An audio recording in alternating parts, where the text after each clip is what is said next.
Welcome to the show, babe. Thank you. Good to see you here at Sexy Marriage Radio, and to all the nation that takes the time out each and every week to hang with us. However you choose to listen, thanks for making us part of your week, because we love the opportunity to collaborate through and through when it comes to marriage and sex and all that happens and doesn't happen, and all the struggles we can have and don't have, and how it's a constant evolving. It seems as relationships go along. Right when we have things figured out, something seems to change, right? Oh my that gosh, seems yes. to be the case. Yeah. From circumstances or life or family or health or just situations, we're constantly adjusting and evolving. What's that phrase? The only thing that you can be sure that will change is change. Yeah. Right. That things will constantly be evolving. Each and every week, we want to try to frame conversations that help people in the nation just navigate the changes better. And so the way we can know what's going on with you and where to go each week is let us know. 214-702-9565 is our email. Nope, that would be a phone call number I just gave. Where it's our voicemail line. That's a great way to add your voice to the conversation. It's also a way to jump in and be a part of the call-in shows that we do. And so we're making a personal plea for people join us because it allows a dialogue more than just what we initially can take from our email, which is feedback@sexymarriageradio.com. We love it all, but one of the things we're really wanting to try to steer towards is collaboration with the nation. Mm-hmm. And if you're willing, please let us know, and let's dive in and help where you are and what's going on specifically, because guarantee this is the history of Sexy Marriage Radio, over 700 episodes now, that if one person is experiencing something, we know there's other people too. For sure. Because there's a lot of different times through the history of our show, we'll be talking and you'll bring up something and people will be like, yes, exactly. That's exactly the way I feel too. Mm-hmm. And so it's so good to just have confirmation of conversations with people that to realize we're not in this alone. We all have similar journeys and similar things that happen. So we all just want to be better. That's what we're striving to do behind the mic each and every week. We also want to ask you to come join us at the Getaway. We're still about a month away from the early bird rate going away. And so it's important, if you want to join us at the cheapest rate you can to register, smr.fm/getaway. And you'll want to come with us in downtown Fort Worth, June 19th to the 21st in 2025, because downtown Fort Worth is a cool area. It's super cool. Yeah. And the Getaway is a cool event. Yeah, you can walk everywhere for all kinds of restaurants and entertainment, and it's going to be a good time. Yeah. And so coming up today on the regular version, we're going to go. I was kind of going back through the history of the episodes we've had, and we've touched on the topic of oral sex quite a bit, off and on, but we haven't necessarily touched on it as it pertains to. We have an email that's come in from a wife who had some serious trauma within the realm of oral sex in her young adulthood life or teenage life. And now it's impacting her in her marriage. And so it's a little heavier for sure. And so we're going to dive into some of the things that happen in our lives, and then how do we deal with it? What do we need to do in regards to it? So that'll be the regular version, and then the extended content, which is deeper, longer, and there's no ads. You can subscribe at smr.fm/academy. An email that came in, this has been in the queue for a while, from a husband, and it's succinctly titled "Menopause Sucks." We can just leave it at that, and we'll hit that in the extended version. We will dive into what that really means, and so all that's coming up right after this. So let's jump right into the content today for the regular version. And this is from a wife that says, I've been listening to your podcast for a while. This is a little bit longer of an email because I think there's a lot of detail that needs to be added in to help frame our conversation well. I got married a few months ago, and it's been amazing. This, however, is not the first time that I've had sex. I was raped several years ago, and it was obviously very traumatic. I was forced to give oral sex over and over, making the idea in marriage like this unappealing. I've done oral twice with my husband, and both times my husband made comments that I'm doing it wrong, not in a rude way, mind you, because he is a sweet, sweet man. It's the way she is describing this. This is hard because I don't want to. Every smell, taste, and feeling brings back awful memories and visuals. Well, the other night, I knelt down to take off my husband's pants, and he loved it because I was close to his penis with my face. So then in round 2, I decided to try giving oral sex. And he kept saying, "You don't have to do that. I know you don't like it." Well, that felt crappy. I kept going, and then he asked me not to touch my teeth to his penis, which I've heard that before from the rapist. So I don't know what to do. My husband, is so bad at lying, so I know that when he is feeling good and when he's not being pleasured. I watched a lot of porn when I was younger, unfortunately, and everything I saw in terms of oral sex was just mouth on penis. However, my husband has told me and shown me that his spot where he wants to be pleasured is actually the area above his penis, his lower stomach, where he says he feels the pressure when he's ejaculating. This is news to me. How in the world do I pleasure his stomach? I've asked him how I can improve, and he doesn't know how to explain it. I try to press into his lower stomach when I touch his penis, but I never get it right. I asked him if I should even give him oral sex because he's not being pleasured. And he says, I mean, it feels good, but, and then it's something about that spot again. My husband pleasures me and always makes sure to try to stimulate my clitoris and holds me after sex and kisses me. He's a good lover. And we are learning, obviously, but I feel like he is learning and reading me faster than I am learning and reading him. That's a big clarification to come back to. So mark that, Pam. Okay. He's so kind and understanding, and we are extremely vocal about sex. He knows about my past and has been very gracious. I want him to be pleasured. I know he would like it if I ride him, and have tried several times or a few times, but our timing seems so off. I don't know what I'm doing, and honestly, I'm very insecure about my weight. I remember when I had a flat stomach, and I was so much more confident in my sexual life. I don't like riding him or being in certain positions because I can see my stomach. I don't feel like I have a lot of movement or flexibility in my hips either when I ride him. So I just need a step-by-step guide on how to give oral sex and please my man on top. What do I do with his area right above his penis on his lower stomach? I'm embarrassed to be in bed and just receive. Sorry, this email is all over the place, but I really need the help. And it's not at all over the place. Let's be clear she's about pretty that. succinct on what she's looking Because for. there's, again, this is the multi-layered factors that are at play. It's not just one thing that's at play there's all here. kinds of topics here. And so this is the repeated information of how our past plays out in our present, and how our present impacts the way we view our past, and how we view ourselves, and how we read our spouse. And I mean, so there's so many layers in this. And so where to start? I think we just pick one. Yeah, I would say roll with it and pick one that you want to roll with, and we'll go there. Okay. And so obviously the biggest thing that comes out is the trauma. Yeah. And what happened to her when she was younger. Mm-hmm. Because that immediately anchors into your brain all the sights, sounds, smells, situations. Yes. That is so easy to have that just be a natural trigger. If you're looking at it objectively, it's like, well, of course. So first off, kudos to her and the courage she has to address this in her marriage now, mm-hmm. and bring it up to her husband, and they can talk about it. So at least it's not one of these, he's trying to figure out what's the problem, babe. I don't understand. Everybody should be doing this. That just compounds. And he has no idea that he's triggering all these. Right.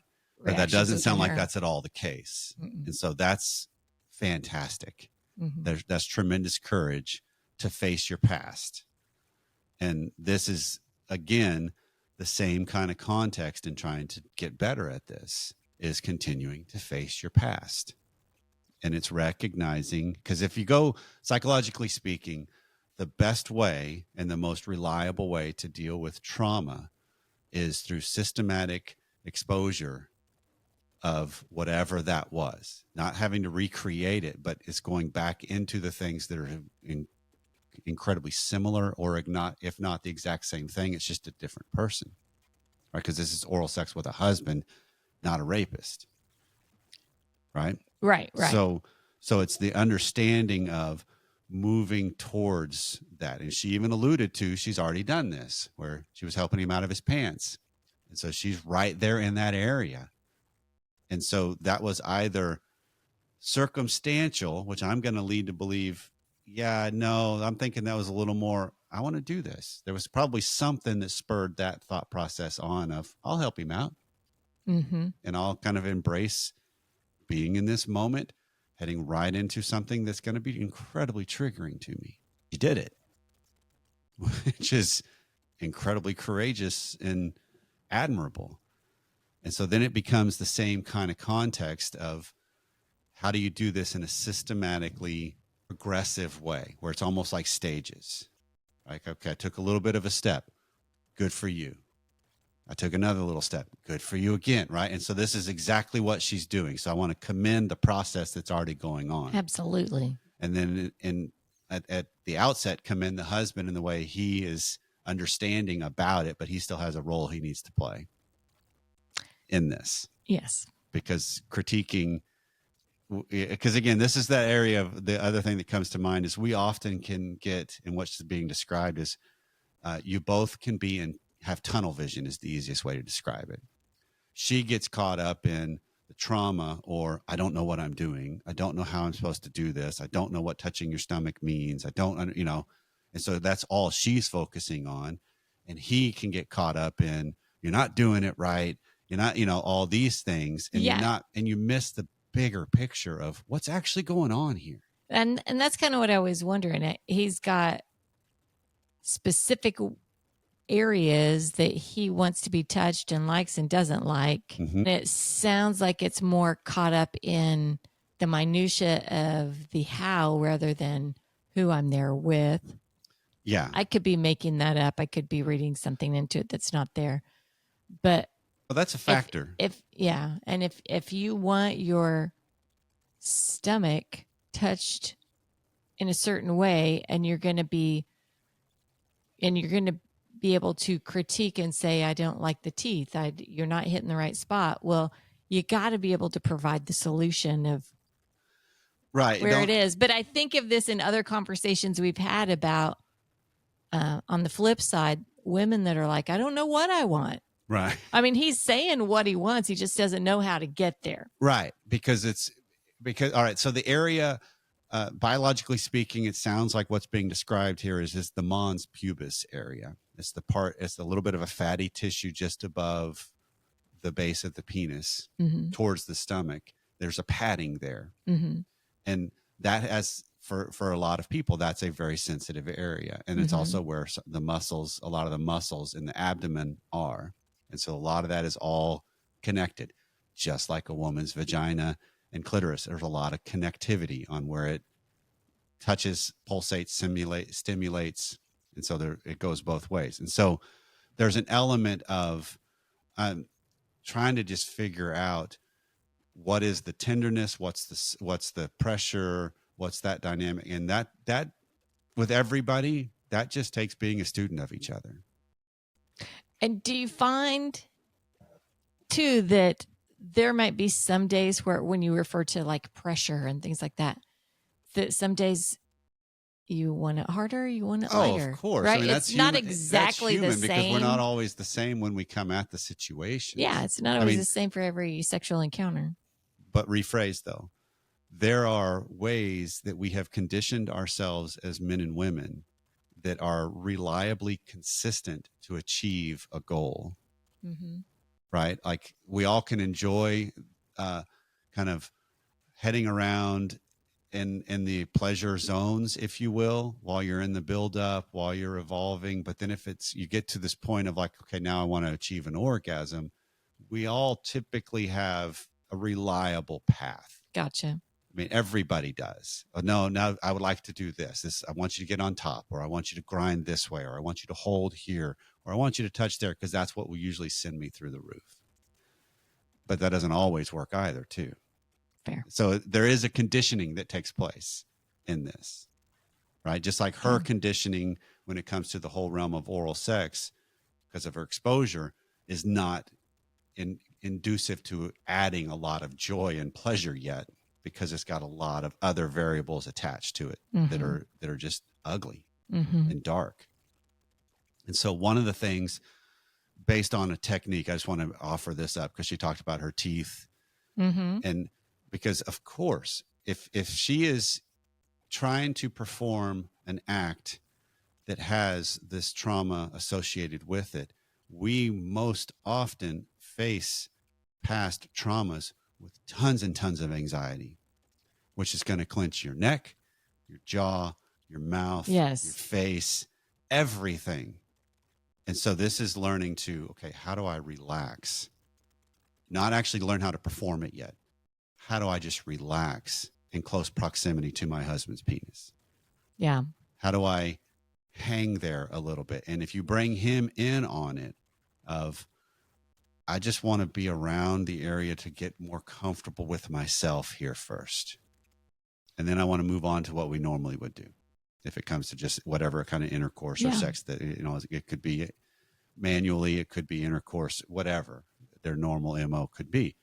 But it's just that element. This is why I've encouraged clients in the past, where, okay, get in the shower and help bathe, help clean him while you're down there, while your face is right there in the area. But you don't have to do anything other than just kind of be there. And it's kind of just getting yourself in that component or that aspect of the relationship and that sexual dynamic, and learning to calm and soothe myself there. Gotcha. Because if you're anxious, your jaw clenches. I mean, the whole body, all the muscles in the body. Absolutely. But I'm just talking about specifically, up. if you're going to, one of the things that's interesting about performing oral sex on somebody else is there has to be a learned element of relaxing in it to calm yourself. Because even a man performing oral sex on a wife, there's an element of his face and his mouth and his tongue need to be a little more relaxed to avoid, if you have stubble on your chin, that's usually not a good. That is not good at all. That's a way to change the dynamic. It sure is. But it's just also, you know, you could be too rough, or you could be, so it's learning how to then read. Because if I'm so clenched in my countenance, I'm not reading you as easily because I'm not open and susceptible to those cues. That's the first thing that comes up. Yeah. I might be overreading you, and because you're taking all your cue on how are you feeling with this, what's going on with this. Hypersensitive to it. That fits. And so then it becomes something they've already started to do. It sounds like in some ways for her specifically, as you're talking about this with him and having a conversation outside of the act itself where, okay, I've told you about the conflict I have as it pertains to this subject, but it is something I want to do and learn and confront in my own life. I want to make sure that it is something she wants to do. That's fair. And assume, that's all presupposed. She's not feeling like she's forced into that. I mean, because that's a replication of what went down. But I mean, based on her email, it makes it sound like she's not feeling forced to, but hopefully that's not where it is. But this is where, based on his comment of, I know you don't like this, you don't have to do this. This is where they both have this, okay, I'm going to have to learn to trust my wife that she's really wanting to do this. And she's going to have to learn to trust herself and her husband that he's willing to allow her some room to face herself and deal with herself and grow and learn him then, and not expect it to be, oh, I know exactly what to do with you here. Right. Because we don't reach that point without some. Well, on work. that point, when it's like she's, looking, it felt a little bit like she's looking down on herself that, well, he's really being a good student of me. Right. And he's doing that a lot faster than what I'm doing. Right. Well, he's not dealing with the trauma, right? He's not dealing with what she had to deal with, number one. So give yourself some grace. Number two, not everything goes at the same pace, right? So I think. And it can also be, he might be more technically proficient, but that doesn't mean his presence is any greater than yours, because Right. that's the last thing to land on. One of the universal things, tell me how this lands with when you hear this, Pam. To me, what matters most when it comes to performing oral sex on your spouse, it's far less important about technique than it is about your presence and your engagement within it. Technique matters. Your enthusiasm, your enjoyment in it carries a lot more weight rather than it's just a proverbial, you just got your mouth there until you can be done and move on. Well, I agree with you when you're coming from the standpoint of wanting a connection and I want to be with you. I want to see into you and be more intimate. Yeah. If I'm someone that's just going after an end goal, Okay. then I guess I probably wouldn't agree with you on that. Okay. Because all I'm looking for is an end goal. So then it becomes what's the point? What are we really after with this aspect of our sex life? That's worth noting. I think that plays into it. I think it's a good point, because it's realizing the dynamic that's at play is about the people. It's bringing the best of yourself here, not just the proper technique only. And it's learning, how do you engage yourself and your presence into your sex life? Because this is the same thing she alluded to when it comes to a sexual position of being on top. It's harder because she has a self-image issue that can be exposed there. And so it feels too revealing because she doesn't like how she perceives herself in that boat, in that stance. Mm-hmm. Well, how does he perceive her? Because sometimes if he's like, I'm totally into you, I love this, now you can take a cue from him a little differently that's more positive because he's into you. So it's just, that's the pressure dynamic of, rather than realizing, well, no, I don't like this. And so the one thought I've got for that aspect of her email is being on top, lower the light in the room. Do one candle from far away, because then we see ourselves a little different. A lot of us look sexier candlelight as opposed to bright fluorescent lights or sunlight.